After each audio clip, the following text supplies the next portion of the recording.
Your dog hears you say come and just stands there. You say it again louder, still nothing. So you assume they are being stubborn, maybe even defiant.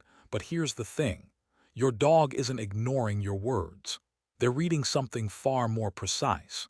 The tilt of your shoulders, the tension in your forearms, the microscopic shift of your weight. Dogs are among the most sophisticated readers of body language on the planet, and every time you think they are disobeying, they are actually obeying something you didn't know you were saying. This video is going to show you exactly what that is. Let us start with an honest question.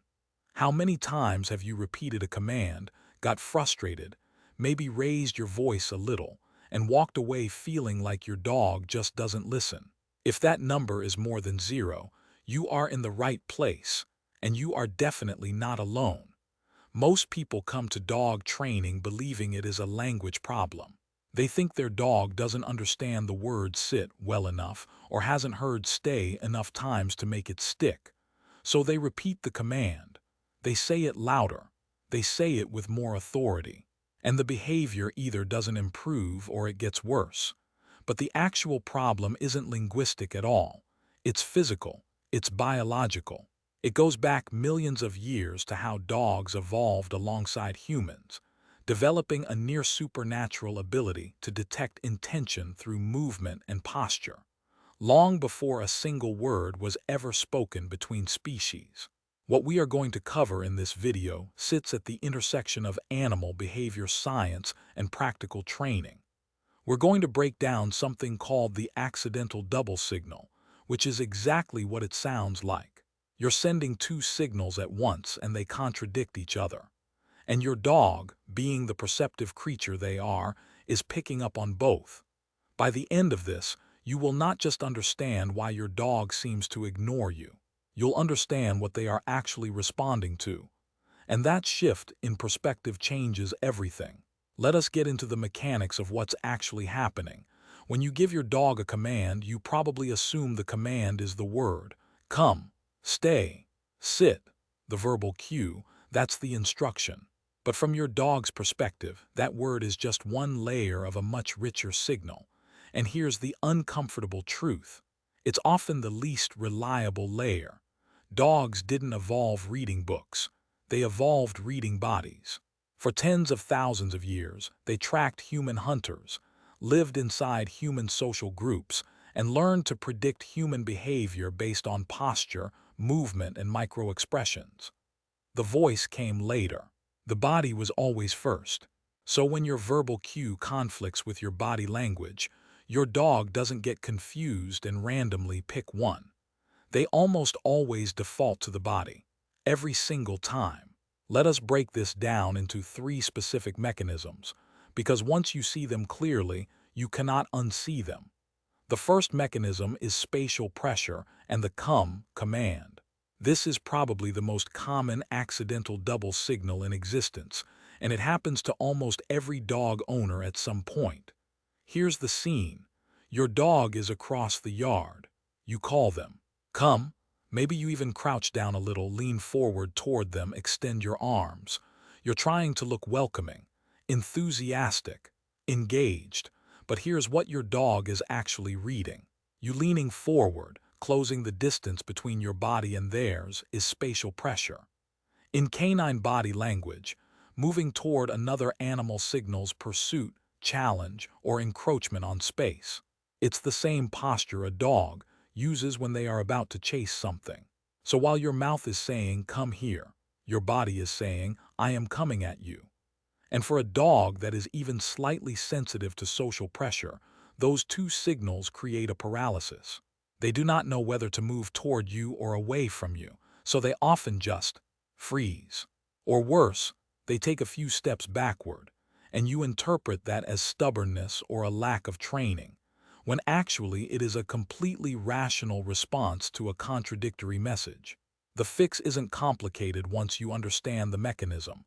Instead of leaning in, you lean back, open posture, weight shifted away. Maybe even turn your body slightly sideways. Remove the spatial pressure entirely. What you'll often find is that your dog, with no other changes to your training, suddenly starts coming to you much more reliably. Because now the body and the voice are finally saying the same thing: it is safe to approach. Some handlers take this even further and literally run away from their dog while calling them. It feels counterintuitive, but it works because now every signal, vocal, postural, and spatial, is aligned. You are not a threat. You are something worth chasing. The second mechanism is the stay command and departure body language.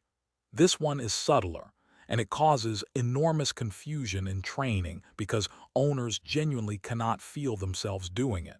Here's the scenario. You've asked your dog to stay. You say stay in a calm, firm voice.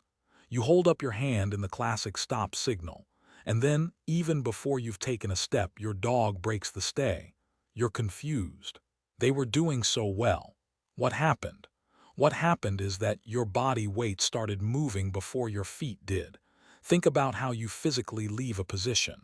There's a preparatory shift that happens in the torso, in the hips, in the shoulders, before any actual stepping occurs. It's involuntary. You do not notice it, but your dog absolutely does. Dogs are extraordinarily sensitive to weight distribution. In the wild, predatory behavior, play initiation, and social withdrawal all begin with precisely these kinds of postural pre-movements. Your dog has been watching you move their entire life. They know what it looks like when you are about to go somewhere. And the moment your center of gravity starts shifting, they start processing that as departure, which for many dogs activates either a following instinct or an anxiety response.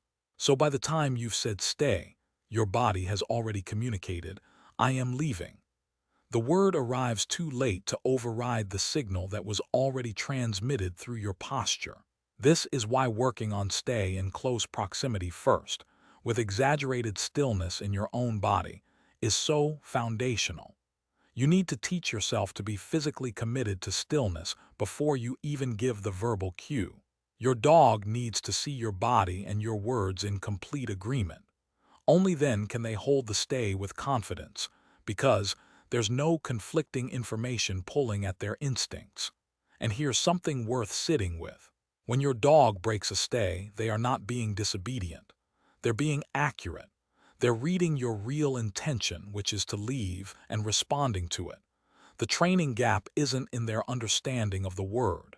It's in your ability to separate the verbal cue from the physical departure signal.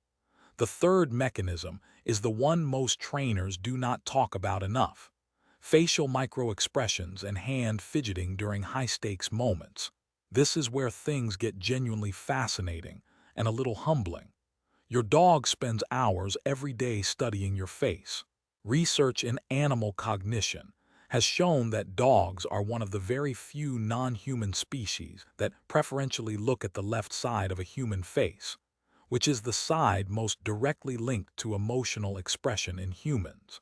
They are literally reading your emotions from your facial movements, and they are doing it constantly. Now here's the problem. In high-stakes training situations, like when you are trying to proof a command around distractions, or you are training in public for the first time, or there's another dog nearby, your face starts doing things you are not aware of.